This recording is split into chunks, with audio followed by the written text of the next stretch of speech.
Dear student, you are most welcome to our educational channel mechanical Pandit. और मैं आपके प्यारे पांडे सर। आज ऑपरेशन मैनेजमेंट में एक इम्पॉर्टेंट टॉपिक जिसका नाम है वर्क मेजरमेंट, और वर्क मेजरमेंट को ही हम लोग बोलते हैं टाइम स्टडी। उसकी बड़ी डिटेल स्टडी करेंगे। इसके इंट्रोडक्शन के साथ साथ, डिफिनीशन के साथ साथ, इसके objective, basic process, advantage, disadvantage, ये सारी चीज़ें बताएंगे। लेकिन उसके पहले हम आपका 2 मिनट का समय लेंगे ताकि इसका बैकअप तैयार कर दे। जैसे कोई फुटबॉल खिलाड़ी फुटबॉल खेलने जाता है तो पहले थोड़ा सा वार्म अप अपने आप को करता है कि नहीं। जैसे आप जिम जाते होंगे तो वार्म अप अपने आप को करते हैं, तो उसी तरह से just it is for the warm up. 2 minute time लेंगे। देखिए दोस्तों, सबसे पहला जो ऑपरेशन मैनेजमेंट का एक इम्पॉर्टेंट टॉपिक है जिसका नाम है वर्क स्टडी। ये वर्क स्टडी हम बड़े डिटेल में बताए थे कि कोई भी काम इंडस्ट्री में कैसे होता है, ऑपरेटर कैसे करेगा, what are those techniques, how the management will instruct the worker, manager, supervisor, engineer and all those staffs, what is the objective of work study, and how the productivity, or you can say performance, you can say profit, you can say satisfaction, you can say quality, and whatever is in your mind, how you can improve with the help of work study। ये सारी चीज़ हमने बताया था lecture number 91 में। और हमने बताया था कि वर्क स्टडी की शादी हुई और इसके 2 बच्चे हैं, मेथड स्टडी और वर्क मेजरमेंट। पहले तो काम करना है और दूसरा काम है उसको मेजर करना। What you can not measure you can not enhance. जैसे आप परीक्षा देते हैं, आपकी पढ़ाई का मतलब ही क्या है यदि आप परीक्षा नहीं दें। आप पढ़ाई करते हैं, बहुत रीडिंग कर लिए, बहुत स्टडी कर लिए और परीक्षा में फेल हो गए, यू फेल इन एग्जाम, तो व्हाट डज इट मीन? कोई मतलब नहीं है। ठीक है। तो यदि आपने खूब पढ़ाई की और आपका आउट ऑफ 10 CGPA बना, मान लीजिए 5 आउट ऑफ 10, तो फिर अब हमें ये 5 क्या इंडिकेट कर रहा है? 5 इंडिकेट कर रहा है कि मेरे प्यारे, आपको अभी 50% और मेहनत करने की जरूरत है। आप अभी अपना 100% नहीं दिए हैं।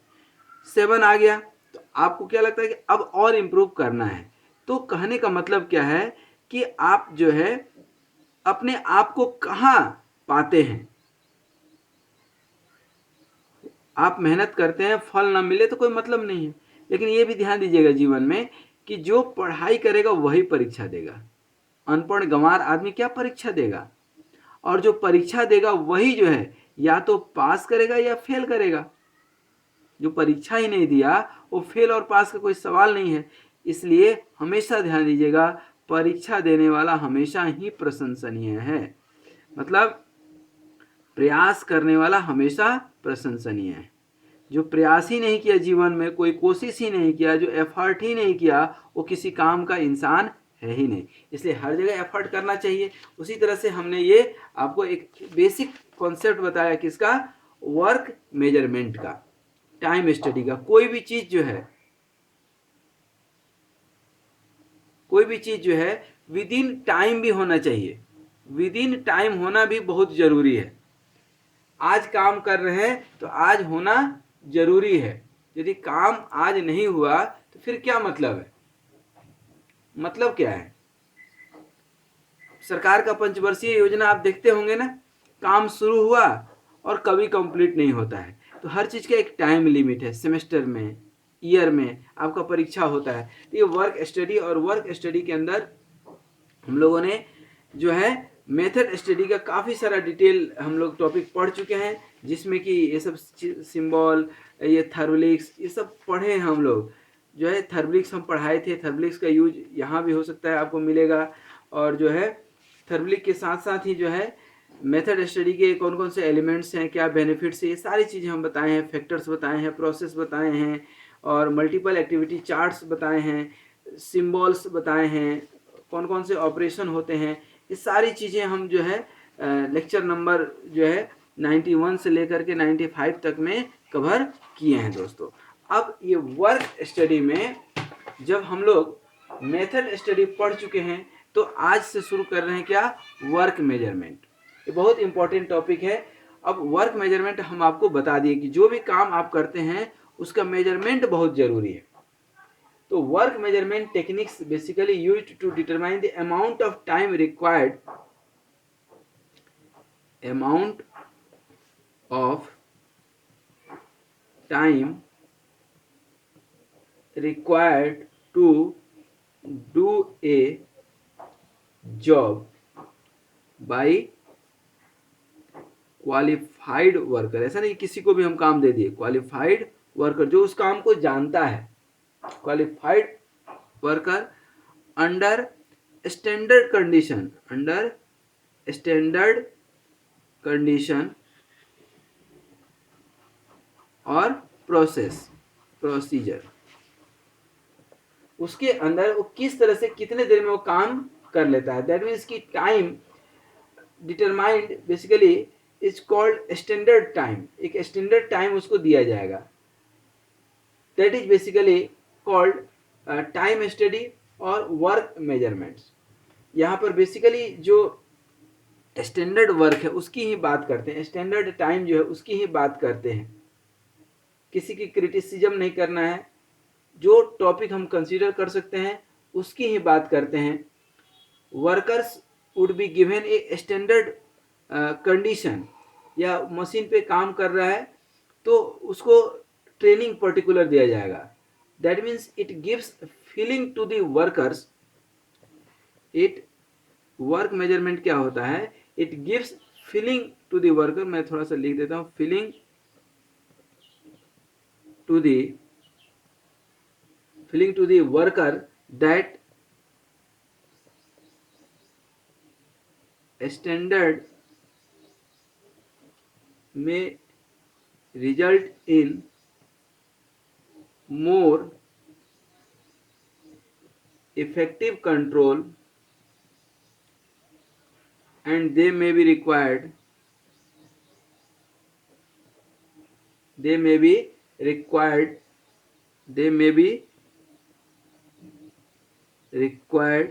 to do हार्ड और आजकल कहे तो smart work.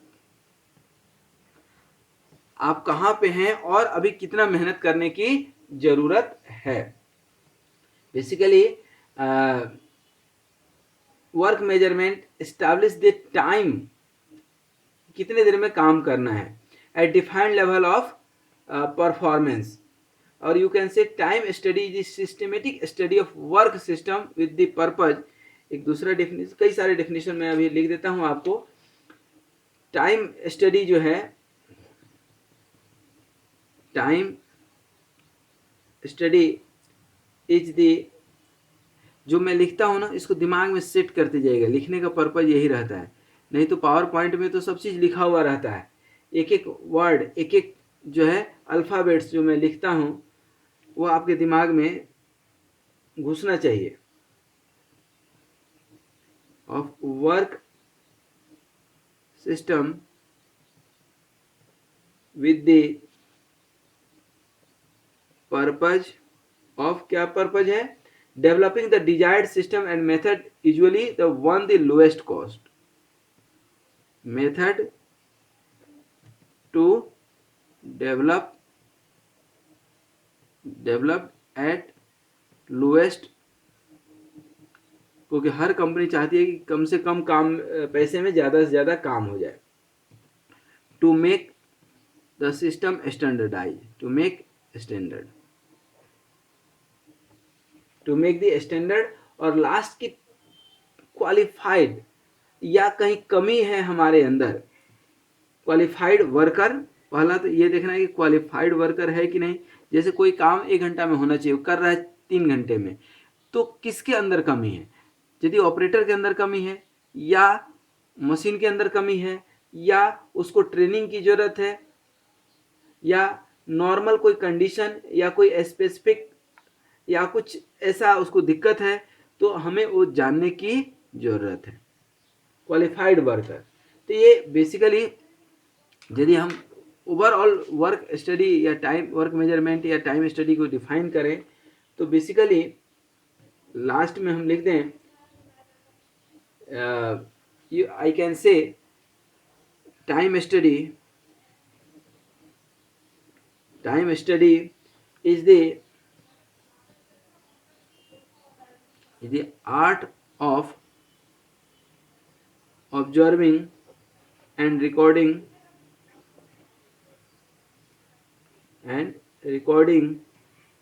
the time I am required to do each each detailed element of of an industrial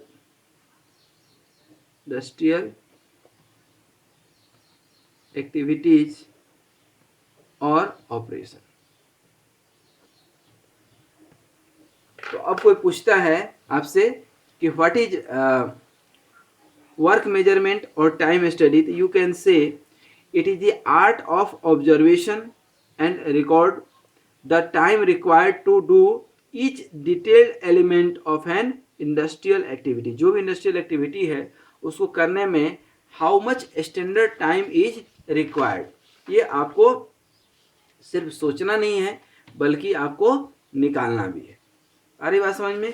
तो ये जो है टाइम स्टडी का बेसिक कॉन्सेप्ट था। इंडस्ट्रियल एक्टिविटी जो है सिर्फ बाय हैंड या जो है मैनुअल नहीं है। इंडस्ट्रियल एक्टिविटी मैं लिख देता हूं, इंडस्ट्रियल एक्टिविटी क्या क्या इंक्लूड करता है? इंक्लूड्स मेंटल, मैनुअल, हाथ भी चाहिए, दिमाग भी चाहिए, और साथ में मशीनिंग ऑपरेशन भी चाहिए। मशीनिंग ऑपरेशन, ये तीनों चीज जो है मेंटली वो प्रिपेयर्ड हो, स्वस्थ हो, और मशीन भी स्वस्थ हो। मशीन यदि स्वस्थ नहीं है, वो ऑपरेटर मेंटली प्रिपेयर्ड है, फट्टा कट्ठा है, वो क्या कर लेगा? कुछ नहीं कर पाएगा। तो mental time includes time taken by the operator for thinking over some alternative operation. और क्या क्या कर सकते हैं, कैसे अच्छा कर सकते हैं, क्योंकि सबसे पहले जरूरी है कोई भी जब हम काम करें तो थोड़ा सा प्लानिंग कर लें। तो प्लानिंग करने में भी जो है जो टाइम लगा वो भी टाइम स्टडी का ही पार्ट है। फिर मैनुअल टाइम किसके लिए? मैनुअल टाइम उसको किसके लिए चाहिए होगा बताइए? जो मटेरियल पे काम करने जा रहा है, वो रॉ मटेरियल हैंडलिंग पे भी तो उठाना तो पड़ेगा, उसको जॉब को सेट तो करना पड़ेगा। भाई आप तो देख रहे हैं कि ड्रिल करने में कितना टाइम लगेगा, लेकिन ड्रिल के लिए मटेरियल उठाना, उसको सेट करना, सेटअप करना, इसमें भी तो टाइम लगेगा। उसको टूल तैयार करना पड़ेगा, क्योंकि कोई तलवार है और तलवार में धार नहीं है तो क्या काटेंगे आप? तो जितना टाइम काटने में आप व्यस्त करेंगे उससे अच्छा है कि तलवार में धार बनाइए, पहले टूल्स को ठीक कीजिए, तो आपका जो है उधर टाइम कम लगेगा। ठीक है। मशीनिंग टाइम आल्सो इंक्लूड जो है performance of machine tool sharpen. अब ये डिपेंड करता है, यहाँ तो हमने तलवार का एग्जांपल दिया इसलिए शार्पेन लिख दिया, जैसा टूल होगा उसके हिसाब से काम करेंगे। लास्ट जो है मशीन परफॉर्मेंस। मशीन में भी कुछ यदि करना हो, मशीन की परफॉर्मेंस इंप्रूव करने के लिए यदि वो कुछ कर सकता है तो वो भी टाइम स्टडी के स्टैंडर्ड टाइम में ही आएगा। ओके, तो ये था टाइम स्टडी का बेसिक कॉन्सेप्ट दोस्तों। अब टाइम स्टडी के बेसिक कॉन्सेप्ट के साथ ही टाइम स्टडी या वर्क मेजरमेंट जो भी आप बोल लें, इसके साथ ही अब हम पढ़ेंगे क्या? Objective of work measurement.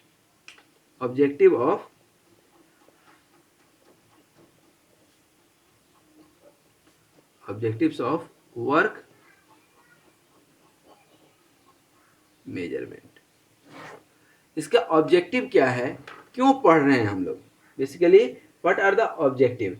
तो कोई भी काम का एक ऑब्जेक्टिव होता है। तो सबसे पहले तो एक टारगेट टाइम जो है, कोई भी काम का टारगेट टाइम हमें मालूम हो, स्टैंडर्ड टाइम मालूम हो फॉर ईच टास्क,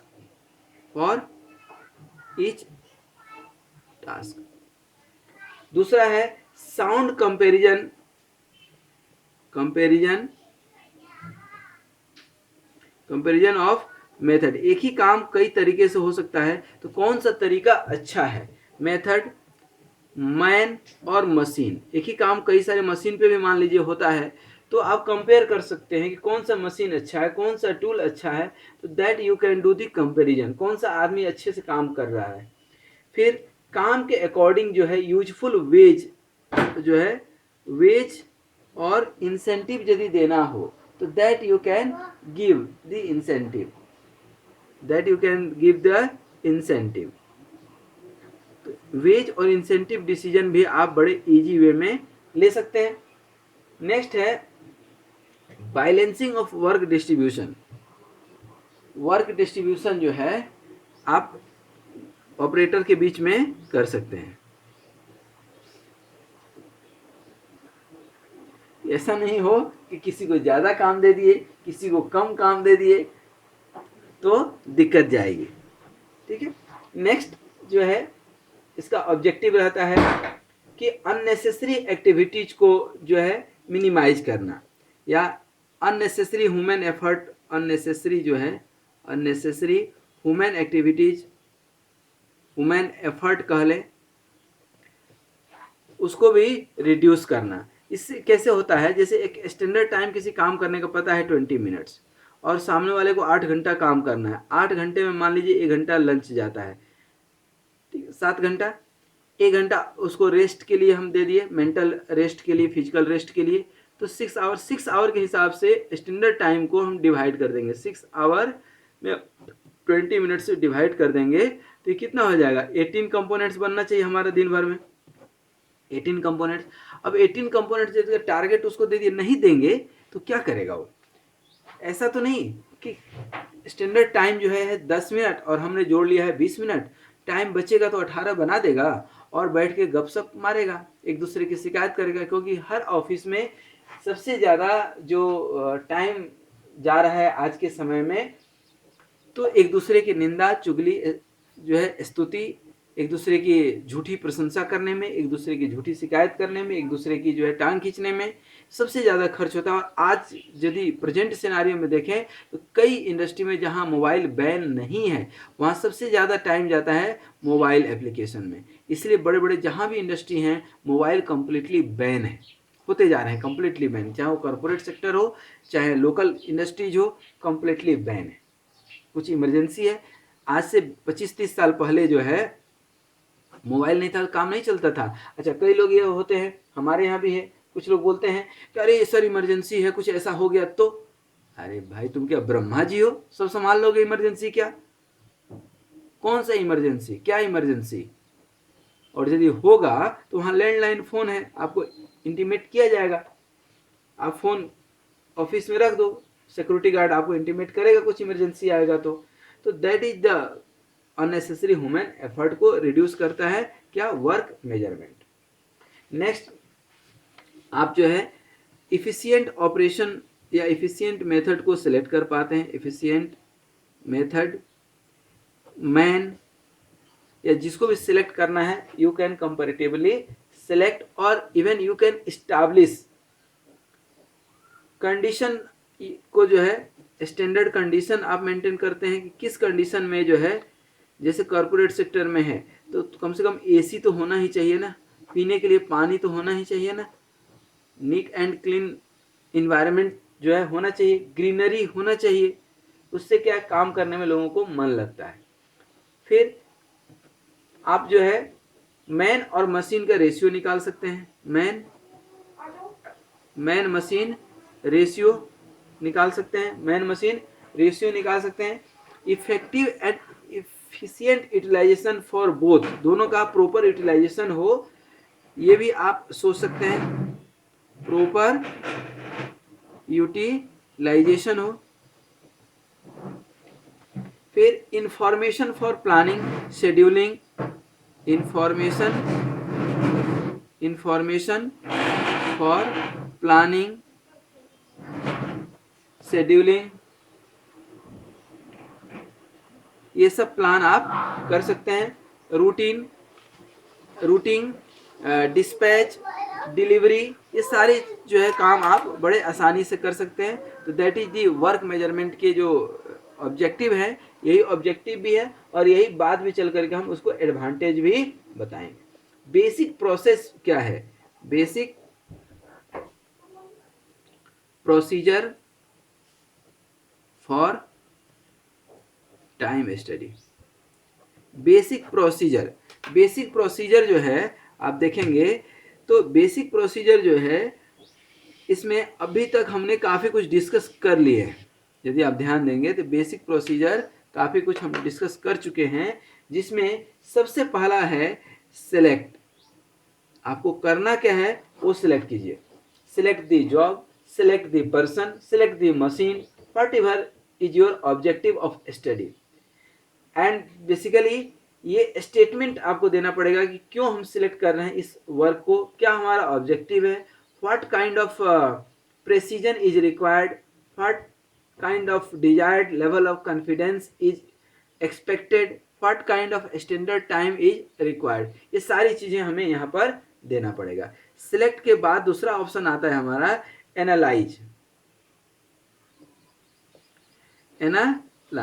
एनालिसिस का मतलब क्या होता है कि during the operation we have to determine whether standard method, standard condition exist करता है या नहीं करता है, वर्कर के पास जो है ट्रेनिंग प्रॉपर है या नहीं। अब आपने बहुत अच्छा वर्कर ला दिया, बहुत अच्छा मशीन है, बहुत अच्छा जॉब है, सब कुछ है, और वर्कर को आपने ट्रेनिंग नहीं दी है उस मशीन पे काम करने की, तो सब बेकार हो जाएगा। नेक्स्ट जो है तीसरा, इसीलिए जो है सबसे इंपॉर्टेंट होता है सिलेक्ट द ऑपरेटर। सिलेक्ट यहां पे क्या था, सिलेक्ट द जॉब, ध्यान रखिएगा, और सिलेक्ट द ऑपरेटर। अब हमें ऑपरेटर किसके अकॉर्डिंग सिलेक्ट करना है कि किसके पास ट्रेनिंग है, कौन इस काम को कर सकता है, सारी चीजें हम लोग फिर अब 4 पे विचार करें। तो इसके आगे आता है कि रिकॉर्ड। अब आपको रिकॉर्डिंग करनी है, कैसे? Record the information about the standard method. किसके बारे में रिकॉर्ड करना है? स्टैंडर्ड मेथड क्या है, ऑपरेटर के बारे में स्टडी करना है, ऑपरेशन कौन कौन सा करने जा रहे हैं, प्रोडक्ट क्या है, मशीन क्या है, मशीन कौन सा है, quality of the product, working condition, ये सब कुछ आपको क्या करना है, रिकॉर्ड करना है।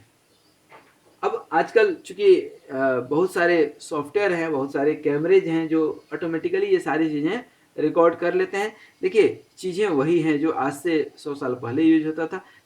काम का तरीका बदल गया है, स्टैंडर्ड हो चुका है। फिर पांचवा जो आता है operation, that is the divide. Divide मतलब divide the operation into small elements.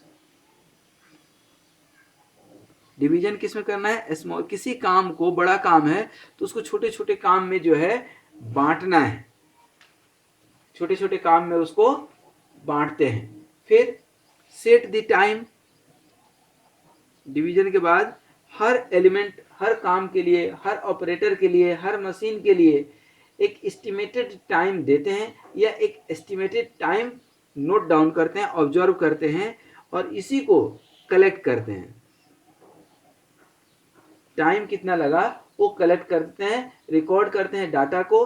Number of cycle, number of cycle यहाँ लिख देते हैं, ये बहुत इंपॉर्टेंट। नंबर ऑफ साइकिल जो है का डाटा कलेक्ट करना बहुत ज़्यादा जरूरी है। रेटिंग, इसी के हिसाब से rating of the operator is also important. फिर for each element we find the normal time. Normal time, normal time क्या होता है? बेसिकली ऑब्जर्व्ड टाइम, कितना आपने ऑब्जर्व किया, observed time into rating factor. Rating factor क्या होता है कि हर इसको थोड़ा सा आगे चल करके और हम डिटेल में बताएंगे रेटिंग फैक्टर को। रेटिंग फैक्टर हर जो है ऑपरेटर के लिए, मशीन के लिए एक अलाउंसेस सेट करते हैं। कोई 100% एफिशिएंट है, कोई 90% है, कोई 50% है, तो उसके हिसाब से सेट करते हैं rating factor. Observed time into 0.9, 0.8, 0.7, these are the rating factor. कोई 100% एफिशिएंट हो नहीं सकता है, तो हम उसमें रेट करते हैं। लास्ट जो है हमारा काम होता है to calculate the standard time. Calculate the standard. अब ये जो नेक्स्ट लेक्चर में जाएंगे ना, तो उसमें आपको टाइम के बारे में ही काफ़ी कुछ बताएंगे, कितने टाइप्स के टाइम यूज करते हैं, चाहे वो साइकिल टाइम हो, स्टैंडर्ड टाइम हो, नॉर्मल टाइम हो, वर्किंग टाइम हो, ऑब्जर्वेशन टाइम हो, परफॉर्मेंस टाइम हो, एक्चुअल टाइम हो, जो है रेटिंग फैक्टर, ये सब चीज़ें डिटेल में करेंगे। तो स्टैंडर्ड टाइम किससे निकालते हैं?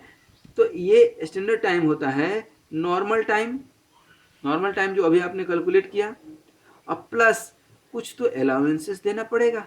अलाउंसेस मतलब बहुत तरह के अलाउंसेस हो सकते हैं, जैसे अब आगे चल करके डिटेल में बताएंगे, लेकिन अभी यदि हम बताएं तो अलाउंसेस का मतलब यहाँ पर है फटीग अलाउंसेस हो, या उसको टॉयलेट के लिए, लंच के लिए, या कोई काम है तो उसके प्लानिंग के लिए टाइम तो देंगे। आते ही ऑफिस से लग तो नहीं जाएगा, चाय नाश्ता करेगा वो। आजकल एक स्टैंडर्ड प्रोसेस हो गया है कि ऑफिस आते हैं तो पहले चाय नाश्ता, चाय, चाह और चिंता, ये तीन जो है बड़ी दिक्कत वाली, हर जगह इसकी दिक्कत है। बट एनीवे, और point is not that one, but you will need to give the allowances, और अलाउंसेस की एक सेपरेट वीडियो बनाएंगे हम, that would be lecture number 99 का चक्कर देखेंगे, तो वहाँ पे अलाउंसेस बहुत डिटेल में बात करेंगे। अब नेक्स्ट जो टॉपिक हमारा इसी के अंदर है, थोड़ा सा कंपेयर कर ले हम लोग टाइम स्टडी और मोशन स्टडी। जैसा कि हम आपको बताए थे, वर्क स्टडी में ही दो काम है हमारा, मोशन स्टडी और वर्क मेजरमेंट। हमें काम करना है और काम को मेजर भी करना है कि काम अच्छे से हो रहा है या नहीं, ये ध्यान देना जरूरी है। तो थोड़ा सा time study and motion study.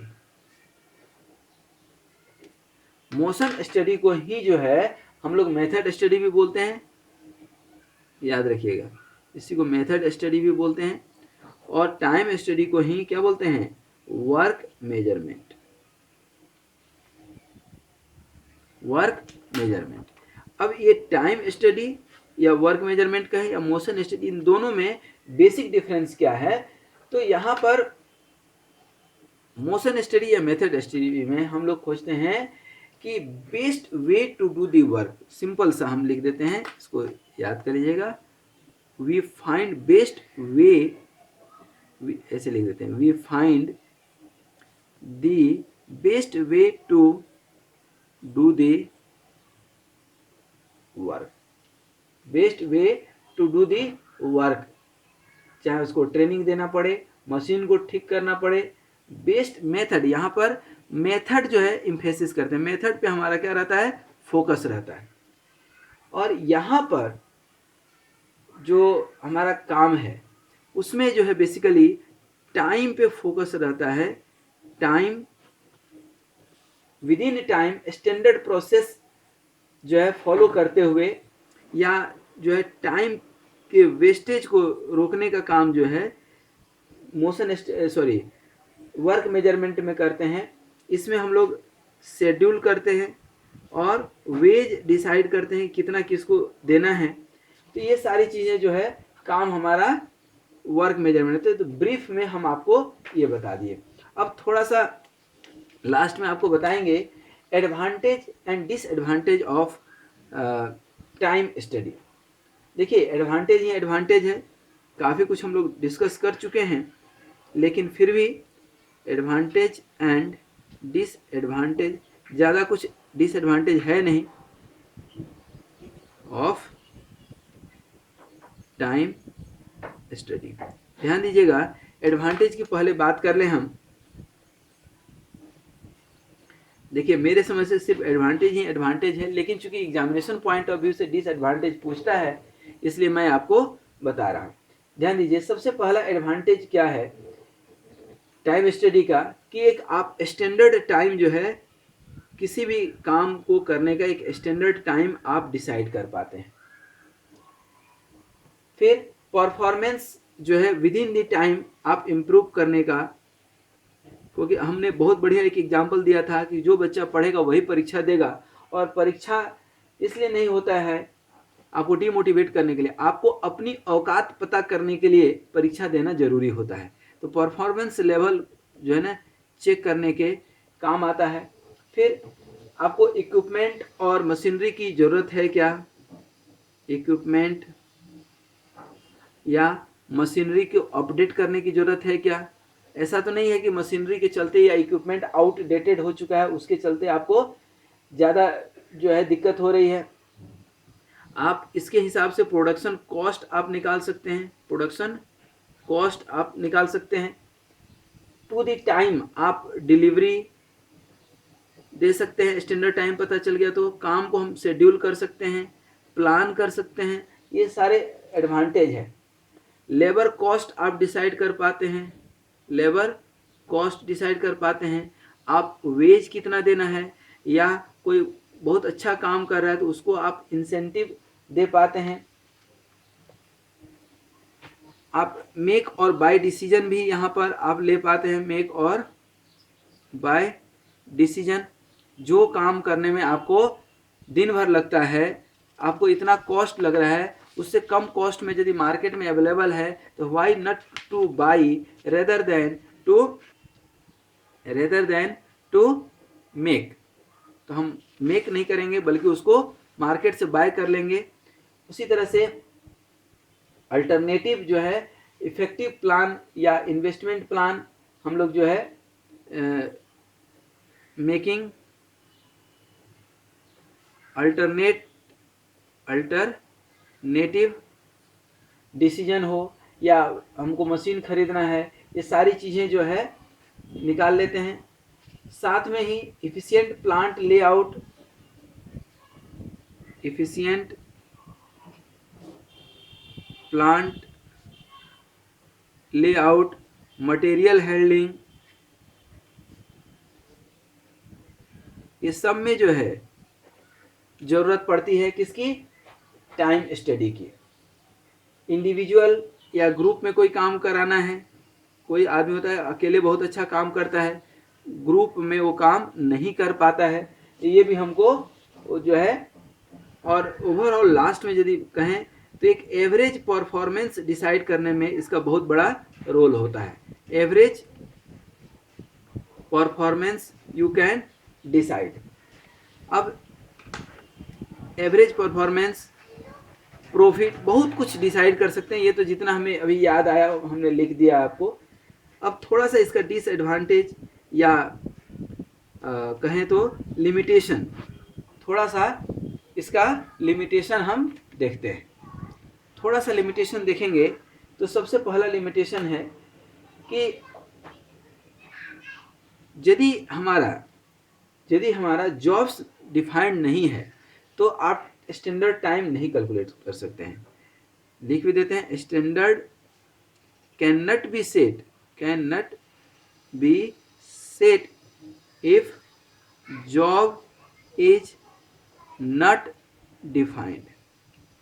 यदि जॉब हमारा डिफाइंड नहीं है तो आप स्टैंडर्ड सेट नहीं कर सकते हैं। दूसरा है, जहाँ क्वालिटी बहुत जो है प्रेसाइज है, चाहिए हमें बहुत क्वालिटी के ऊपर बहुत ज़्यादा फोकस है, वहाँ पर भी टाइम स्टडी कई बार फेल कर जाता है। अब BMW या बड़े बड़े मित्सुबिशी और इस तरह की कारें हैं, चाहे बहुत डेडिकेटेड या कॉम्प्लिकेटेड कोई प्रोडक्ट है, वहाँ पे आप टाइम स्टडी लगाएंगे तो नहीं। जैसे खास करके रिसर्च एंड डेवलपमेंट सेल में आप टाइम स्टडी नहीं लगा सकते हैं। इतना देर में उन्हें रिसर्च कर लिया था, अभी इतना देर में करो, नहीं, वो गड़बड़ हो जाएगा। फिर जहाँ पीस रेट सिस्टम है, पीस रेट सिस्टम है, वहाँ पे वेज डिसाइड करना बहुत डिफिकल्ट होता है। पीस रेट सिस्टम मतलब गांव घर की भाषा में कहें तो ठेका पे दे दिए, भाई तुम 500 रुपये में ये काम करना है, चाहे दिन भर में कर दो चाहे 10 मिनट में कर दो, ये तुम्हारी काम है। अदरवाइज दिन भर के लिए आप देंगे तो दिन भर वही 4 दिन लगा देगा काम करने में। जैसे कानून में क्या होता है, प्राइवेट सेक्टर क्यों इतनी अच्छी फल फूल रही है, क्योंकि प्राइवेट सेक्टर में डिसीजन क्विक होता है, और सरकारी जो सिस्टम है, न्याय व्यवस्था हमारे यहाँ देश की है, संविधान जो है तारीख पे तारीख, तारीख पे तारीख। इसीलिए कई देशों में कहा जाता है कि भारत का संविधान इतना मतलब कि बर्डन वाला है, इतना कचरा है, इतना मतलब यह है कि इस कानून से बड़े बड़े लोग बच निकलते हैं और छोटे छोटे लोग जो है इसमें फंस जाते हैं। तो ये इसको जो है ठेका सिस्टम बोलते हैं कि ठेका पे दे दो, लेट यू डिसाइड। लास्ट और जो है सेकेंड लास्ट कह लें, जहाँ पर यूनियंस होते हैं, लेबर यूनियन बहुत सारे, अब आजकल तो ये सब कम हो गए हैं, लेकिन फिर भी बहुत सारे पीएसयूज में और गवर्नमेंट में मिलते हैं नेता नगरी वाले लोग। ये क्या विद इन टाइम काम करना नहीं जानते हैं, इनको कोई टारगेट दे दो तो विद इन दी टारगेट काम नहीं करना चाहते हैं, वही तो आराम से काम करेंगे। तो वहाँ भी टाइम स्टडी इम्प्लीमेंट करने में ही दिक्कत होती है, बाकी टाइम स्टडी का फ़ायदा ही फ़ायदा है।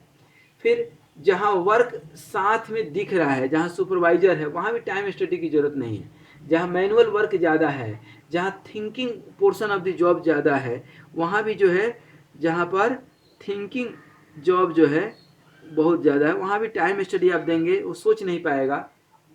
जैसे बहुत बच्चों के साथ होता है कि एग्ज़ाम में 3 घंटे का एग्ज़ाम दिया हो, 3 घंटे में ऐसा कोई क्वेश्चन नहीं था कि उससे न बने, लेकिन 3 घंटा के अंदर वो नहीं बना पा रहा था। हमारे यहाँ बहुत सारे बच्चे आते हैं जो कंपटीशन सिर्फ इसलिए नहीं निकाल पाते हैं कि क्वेश्चन को विद इन द टाइम नहीं बना पाते हैं। बन जाएगा उनसे क्वेश्चन, लेकिन इट टेक्स टाइम। तो कहने का मतलब है कि कुछ स्पेसिफिक जो है वर्क होते हैं, स्पेसिफिक वर्क होते हैं जहाँ पर स्टार्टिंग और एंडिंग जो है डिसाइड नहीं कर पाते हैं, कब स्टार्ट करना है कब एंड करना है। ये डिपेंडेंसी किसी और चीज़ पे डिपेंड करता है। जैसे मान लीजिए कोई मौसम है ना, या सनलाइट होगा तो ही काम होगा, तो वहाँ टाइम स्टडी जो है आप कर नहीं पाएंगे, या बारिश होगी तो ही जो है ये काम होगा, तो फिर आपको वेट करना पड़ेगा, फिर आप उसमें टाइम स्टडी और माइक्रो मोशन स्टडी नहीं लगा पाएंगे। तो these are few of the topics that we have taken this. तो यहाँ पर जो मेन पार्ट है उसको हमने कंसीडर किया। वर्क मेजरमेंट आपको हमने बताए, इससे टाइम स्टडी के बहुत सारे डेफिनेशन आपको डिस्कस किए। सबसे इम्पोर्टेंट डेफिनेशन जो हमने एक दिया आपको कि it is the art of observation and record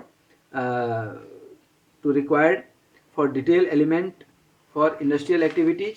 फिर हमने इसके ऑब्जेक्टिव डिस्कस किए कि what are the objectives of the work measurement, target time कैसे हम सेट करते हैं। तो ये ऑब्जेक्टिव और एडवांटेज काफ़ी हद तक जो है सेम है, ये भी हमने बताए थे आपको। बेसिक प्रोसेस बताए हम आपको कि first of all you have to select the job, then you have to analyse, then you have to select the operator, then you have to record their activities, divide the work into small elements, record the time, collect the information, decide the normal time and find the standard time। जो work measurement का main जो है काम है, work measurement का main काम ही यही है कि आपको स्टैंडर्ड टाइम सेट करना है। ठीक है, फिर हम लोग टाइम स्टडी और मोशन स्टडी का थोड़ा सा कंपैरिजन देखिए यहाँ पर, इसलिए क्योंकि अब एडवांटेज डिसएडवांटेज की बात कर रहे थे। तो मेथड स्टडी का मेन मोटो जो है क्या है, we have to find the best way to do the work, efficient तरीका, अच्छा सा एक मेथड। और मोशन स्टडी के बाद जो है वर्क मेजरमेंट में हम टाइम सेट करते हैं, और इसके बहुत सारे एडवांटेज हमने देखे थे, और जो है ना के बराबर कुछ डिसएडवांटेज है, कुछ लिमिटेशन इसको बोल सकते हैं। एडवांटेज की जगह यदि हम लिमिटेशन लिखे रहते तो शायद ज़्यादा अच्छा होता। ये इसकी लिमिटेशन है, डिसएडवांटेज कहे तो कुछ नहीं कि कुछ जगह जैसे R&D में है या थिंकिंग है या आपकी डिपेंडेंसी मौसम के ऊपर है या किसी व्यक्ति विशेष के ऊपर है, गवर्नमेंट के ऊपर है, तो वहाँ पर आप टाइम स्टडी नहीं लगा पाते हैं। तो I wish you all the best and hopefully ये आप वर्क मेजरमेंट समझे होंगे। वर्क मेजरमेंट एक अपने आप में बहुत अच्छा टॉपिक है और इसी वर्क मेजरमेंट में हम नेक्स्ट क्लास में आपको बताएंगे वेरियस टाइम एस्टिमेट्स, जो है ना टाइम एस्टिमेशन बताएंगे, टाइम एस्टिमेट्स बताएंगे, जिसमें कि प्रोडक्शन टाइम बताएंगे, ऑब्जर्व टाइम बताएंगे, एक्चुअल टाइम बताएंगे, नॉर्मल टाइम बताएंगे, स्टैंडर्ड टाइम बताएंगे, ठीक है ना, परफॉर्मेंस रेटिंग फैक्टर के बारे में बात करेंगे, साइकिल टाइम बताएंगे, ठीक है ना, स्पीड रेटिंग और साइकोलॉजिकल, ये सारी चीज़ें हम वन बाय वन डिस्कस करेंगे नेक्स्ट लेक्चर में। आज यहीं तक, तब तक के लिए धन्यवाद। स्वस्थ रहिए, मस्त रहिए और मुस्कुराते रहिए और हमारे वीडियोज़ को खूब देखते रहिए। Thank you very much.